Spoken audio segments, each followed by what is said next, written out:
दिल्ली के भलसवा डेयरी में 6 अगस्त को लगाए गए नगर निगम के नोटिस के बाद अब भलसवा डेयरी में लगातार विरोध प्रदर्शन के साथ पंचायतें भी हो रही हैं।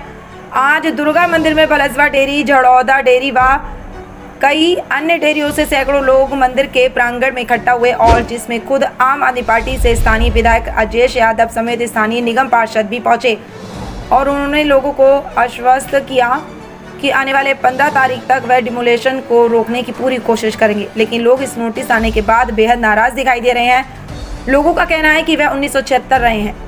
अचानक उन्हें मकान खाली करने और डिमोलेशन का नोटिस देने से पूरे इलाके में डर और आक्रोश माहौल बन चुका है और यहाँ के लोग अपने मकान को खाली करने को तैयार नहीं है। लोगों का कहना है कि उनके मकान टूटने से पहले कार्रवाई उन अधिकारियों पर होनी चाहिए जो उसे समय यहाँ पर काम कर रहे थे जब भाजपा डेयरी को बसाया गया, क्योंकि जब लोगों का घर बनता है तो अधिकारी यहाँ पहुंचकर पैसे लेकर उनके घर बनने देते हैं और कई सालों बाद इसी तरीके के नोटिस और डिमोलिशन होने पर गरीबों का भारी नुकसान होता है और अधिकारियों की जेब भर चुकी होती है।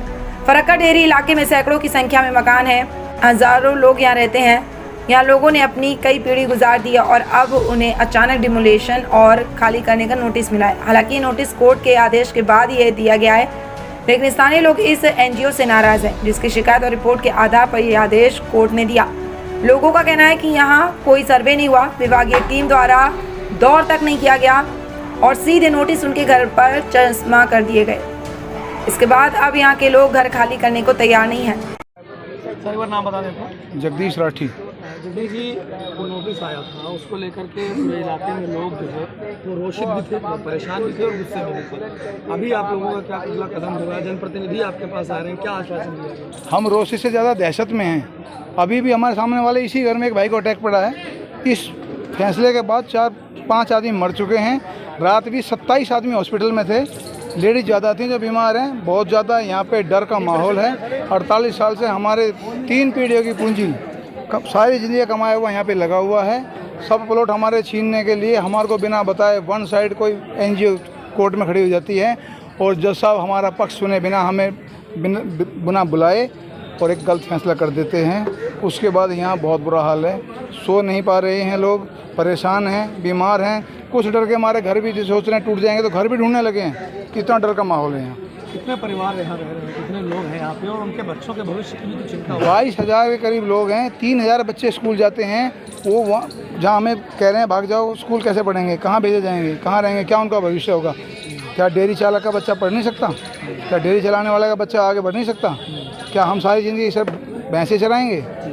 अलग अलग राजनीतिक पार्टी के जो जनप्रतिनिधि हैं, जो लोग हैं, नुमाइंदे हैं, वो आपके पास आ रहे होंगे? सभी पार्टियों के आ रहे हैं और हम खुद भी जा रहे हैं और सब ने आश्वासन दिया है। कोई कह रहा है कि मैं तुम्हारे साथ ऐसे खड़ा हूँ, कोई कह रहा है मैं एलजी के साथ चल रहा हूँ, कोई कह रहा है मैं डेमोलिशन नहीं होने दूंगा।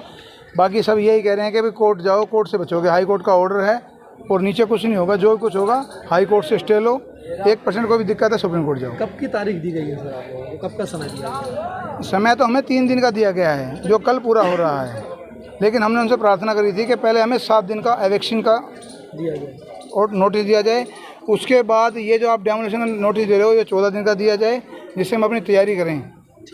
वैसे हमारा कल का कोर्ट में लगा हुआ है। हमारे मन में ये है कि अगर जब हम इलीगल इस डेयरी में रह रहे थे, क्यों हमारे यहाँ पर सीवर डाले गए, क्यों हमारे यहाँ पे पार्क बनाए गए, क्यों हमारे यहाँ पे बारात घर बनाए गए और उसके बाद भी स्कूल की बिल्डिंग भी 3 मंजिल बनी हुई है। यहाँ पर ये कह रहे हैं 1 मंजिल बना के रहो, तो 3 मंजिल बिल्डिंग स्कूल की क्यों बनी? यहाँ पे सुप्रीम कोर्ट का रूल है, बिना पार्टी बनाए किसी को नोटिस नहीं दे सकते, किसी का मकान नहीं तोड़ सकते।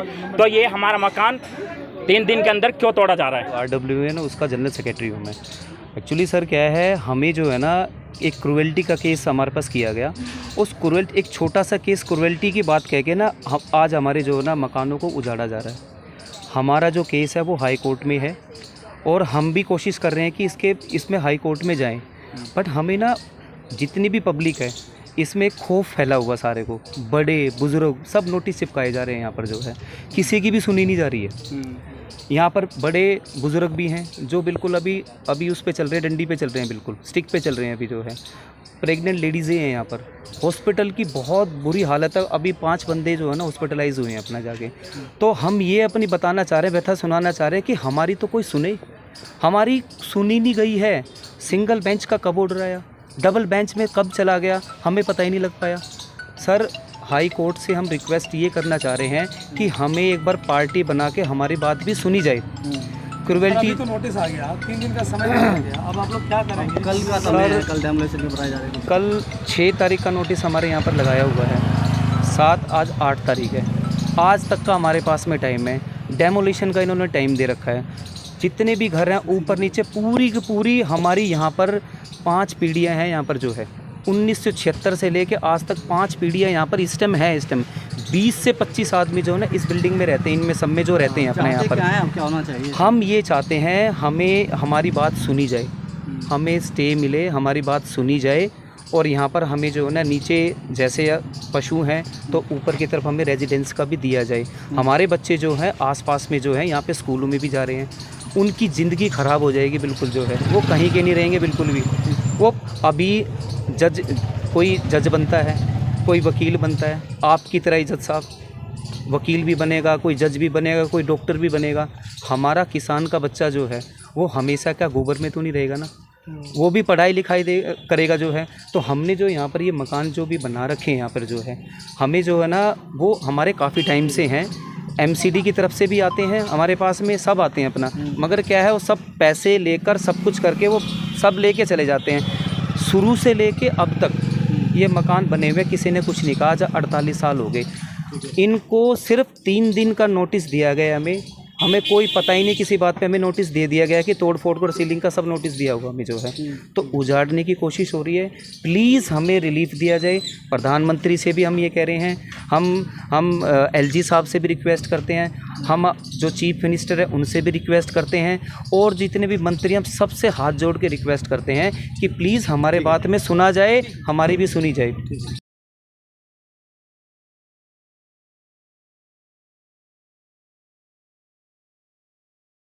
किसको मानते हैं इसके लिए? देखो जी, हम जिम्मेवार MCD को मानते हैं और NGO को मानते हैं। जो जिस NGO को कुछ पता नहीं था उसने केस डाला और हाई कोर्ट ने MCD से जवाब मांगा। तो जब MCD से जवाब मांगा तो क्या MCD ने बगैर देखे जितने MCD के अफसर आए, उन MCD के अफसरों को पता नहीं था MCD की एक कॉलोनी बसी हुई है और MCD के जो JEI रहते थे, जब हमने पहली छत डाली तब JEI था, कौन था उसके बारे में जानकारी की जाए। जब दूसरी छत डली तब JEI कौन था, तीसरी करी, ये MCD वाले पैसे लेते गए और छतें डलवाते गए, गरीब आदमियों का करा। हम ये चाहते हैं कि जब 76 से लेकर आज तक JEI जो भी है उन कर्मचारियों को सामने लाया जाए कोर्ट के कि ये छतें कैसे डली। पहले हमारा डेमोनेशन होने से पहले उनका डेमोनेशन होना चाहिए जो अधिकारी यहाँ पे आए थे नौकरी पे और वो अपने यहाँ से लूट करके अपने घर बनाए उन्होंने। हम ये चाहते हैं कि पहले उनके घर टूटे, बाद में हमारे घर टूटे। फिलहाल एक तरफ तो जनप्रतिनिधियों की तरफ से आश्वासन दिया जा रहा है कि डिमोलिशन की कार्रवाई को 15 अगस्त तक के लिए रोक दी जाएगी, वहीं दूसरी तरफ नगर निगम की तरफ से डिमोलिशन की नोटिस करो पर 6 अगस्त को चिपकाए, जिसमें डिमोलिशन की कार्रवाई 9 अगस्त को की जानी है। बाद में लोगों की चिंताएं बढ़ गई हैं और सरकार से गुहार लगा रहे हैं कि उन्हें घरों से बेघर नहीं किया जाए।